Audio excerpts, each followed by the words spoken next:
Hello and welcome back to this short series looking at painting a 1/35th scale Staghound Armoured Car.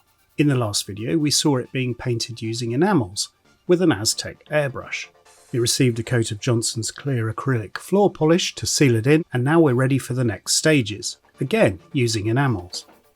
You can see in these photos a really shiny coat over the model, and that's important because we have to protect the enamels underneath if we're going to be doing subsequent weathering stages.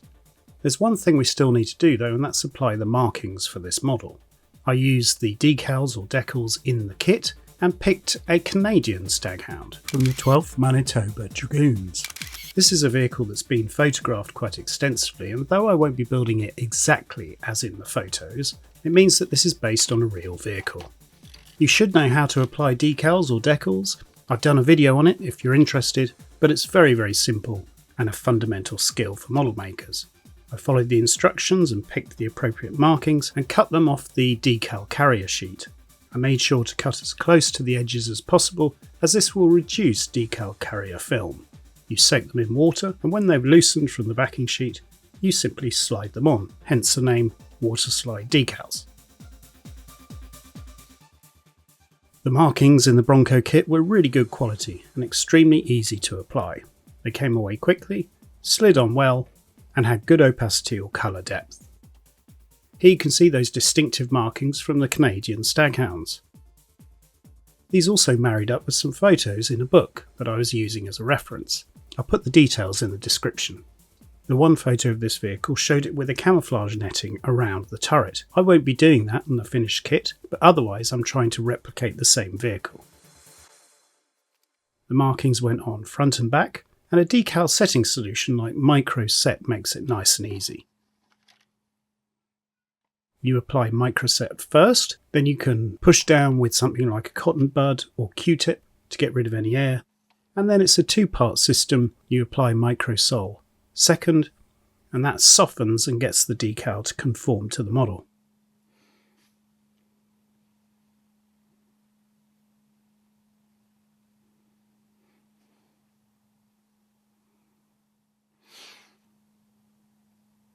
A little rubber-tipped pencil may also help just to remove any air bubbles and smooth things out. Give it a final push with a cotton bud and let it dry.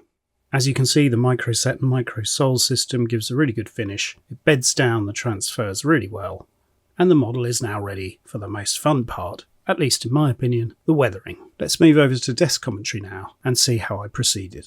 Here's our Staghound. We've removed as much of the liquid masking as we can and generally touched up any areas, so there's a bit of worn paint around the edges. We've sprayed that. But what we're going to look at now is what's called a wash. There's all sorts of types of out of the bottle solutions. There's enamel washes, there's solvent based washes, there's acrylic washes. There's no end of choice. However, there is a simple and time-honoured way of doing it, and that's to use enamels. You mix them up, dilute them, and that way you can make a wash. That's what we're going to do with our Staghound. We're going to take some black from Model Master and some military brown. We've stirred them up. We get a palette, take a bit of the black, and we'll take a bit of the brown. There we have it, black and brown. Pretty simple. Then it's a case of adding a bit of the brown to the black. Get a slightly murky colour, sort of chocolatey brown colour, and then we just add white spirit. We keep adding white spirit till we get a sort of thin milky consistency. We've also got this thinner mix that we've created by washing the brushes. So what do we do now? Well, you could apply a blanket wash, but we're actually going to apply a pin wash, so that's a bit more precise. Here's how we do it. Take the slightly thinner mixture and just run it all the way around, just using capillary action to allow the paint to fall into all the shadow areas. Here we're just using Model Master enamels, but you could use Humbrols, Tamiyas, whatever you prefer. Let's keep on going with the wash. Just be careful because we don't want to stain the periscope glass. Just hit these weld seams around here. So you can see we're giving definition to the recessed areas. Try to clean up any pull marks or tide marks, but because it's solvent based we can do that anyway. Okay, let's try and use the technique with a finer brush along these weld seams. You can be as liberal as you want. We're being a bit more liberal in areas that are hidden away, and a bit more of a pin wash in areas that are more visible. So quite liberal around the doors, around these rivets here. Not forgetting to pick out all the tools. Accessories, so there's plenty of shadows around them.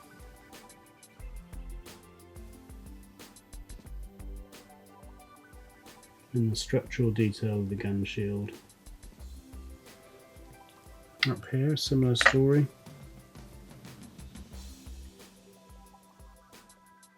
Here are some close-up shots of a precise pin wash. Notice I'm sticking to the details, but that can of course create something called tide marks, which are those little spreading black marks from the wash. Those are easy enough to eliminate when the model's dry, simply using a bit of thinners. Don't be worried if it looks a bit messy at this stage, because it's all going to be tidied up in good time. Okay, that'll do as a first pass. Now it's a case of cleaning off all our brushes, and what we're going to do is we're going to tidy everything up and blend all these shadow lines. So we'll just let everything dry a bit, just for a few minutes, and we'll be ready to attack it again with a clean brush. We'll actually pour this wash into a container so we can use it again. Got some thinners. Make sure we've got a clean brush. And now it's just a case of tidying everything up, blending all those shadows. And we do that like so.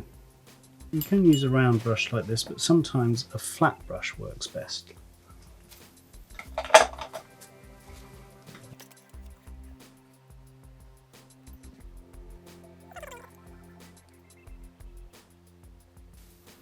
We're trying to clean the top surface and make sure the paint remains in the screw heads in this case.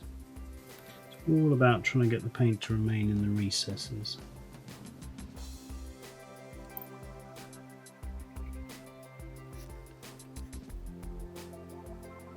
By carefully working your way around and removing any excess, tide marks and general spillages, and just gliding over the raised areas, your wash should remain trapped in the recessed areas.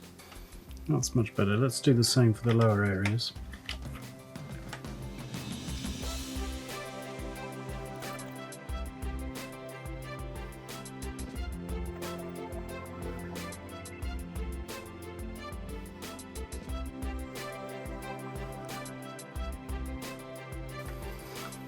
The process can be quite time consuming, but it's really important to try and get it right first time. Make sure everything's as well blended as it can be. This also serves the purpose of removing any wash that might have landed in a general sense and might be changing the coloration of the whole paint finish. A wash like this can darken everything, so it's always worth thinking about lightening your base coat more than you'd naturally expect. It could get significantly darker with various applications of washes. We are just cleaning up around the tools. You can see it's showing the shadows really well.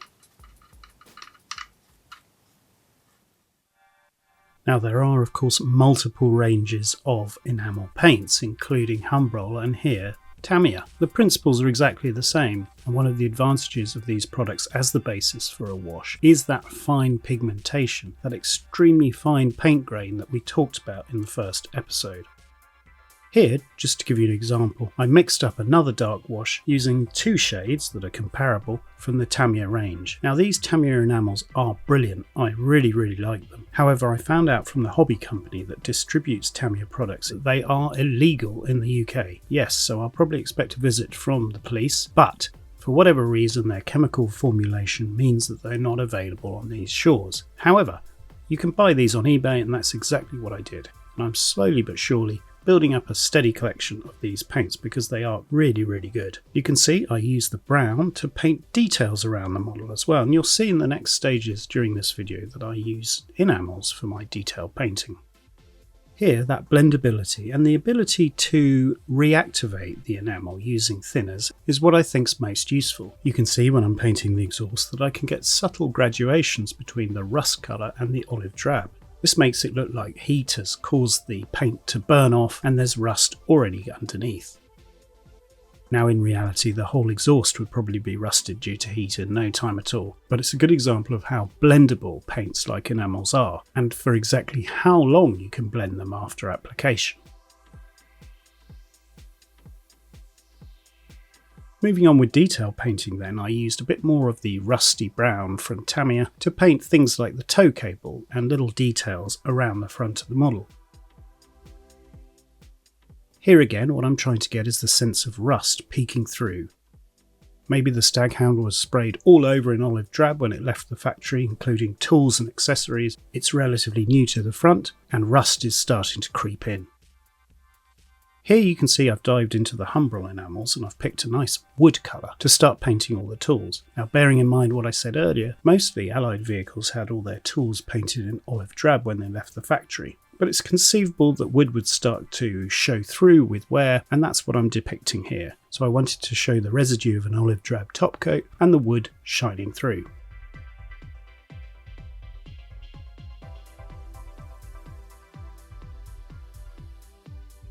I use the same colour to show more rust on the exhaust pipes. As it's a light brown, it adds a pleasing effect of new rust over the darker application I did before.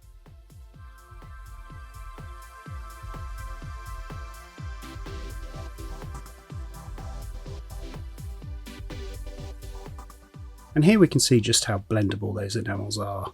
I'm able to make a realistic rust streak on the front glassy plate just using the enamels that I applied earlier.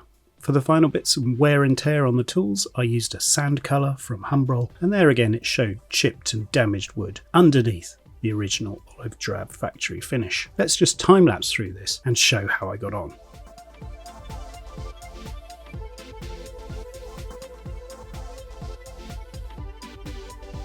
After doing that, don't forget to apply a shadow wash around all the fixings for the tools to make them look more three-dimensional and convincing.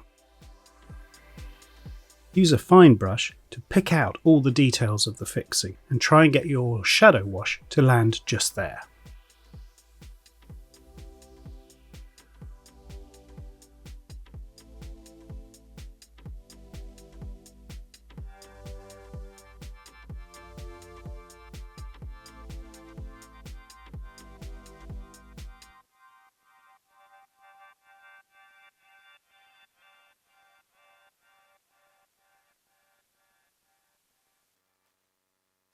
Now Model Master, before they were discontinued, did a series of paints called Metallizers, and I used these to paint all the metal accessories on the vehicle, including the shovel, tools and gun barrels. They're burnishable and they were good quality paints.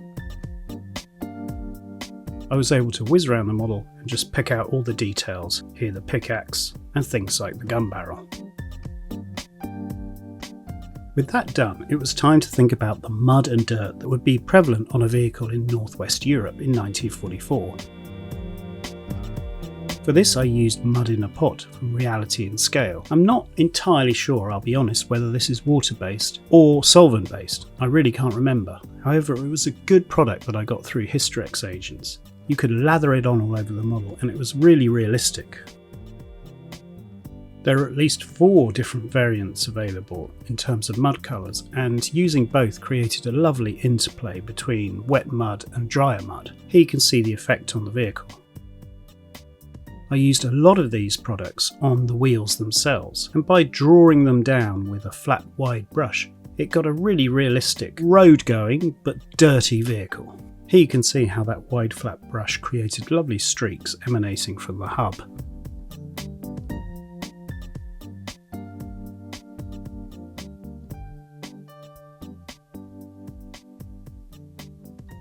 I'll throw in some photos later of the finished effect, but I was really pleased with it.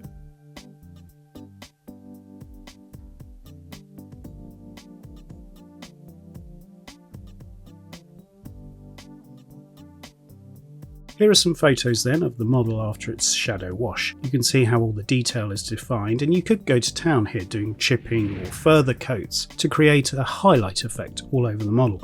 I was pretty happy with this, and it's a slightly old school way of modelling. The wash and then detail painting and leave it at that. Perhaps in the olden days we might have used dry brushing to highlight those details. But what I did on this model was actually give it more of a dusting or coating of mud, and I think that works better than going crazy with unrealistic highlights. You'll be able to see how I progressed in the next video, so why not tune in next time and see how I got on. And if you love kitting out your models in stowage, you'll enjoy the next episode because I go to town absolutely covering this vehicle in all sorts of resi-cast accessories and details, mounting it on a simple temporary base and adding the final mud effects to make it look like a grungy Canadian vehicle active in northwest Europe late in the war. I'll see you next time. Thanks for watching and bye.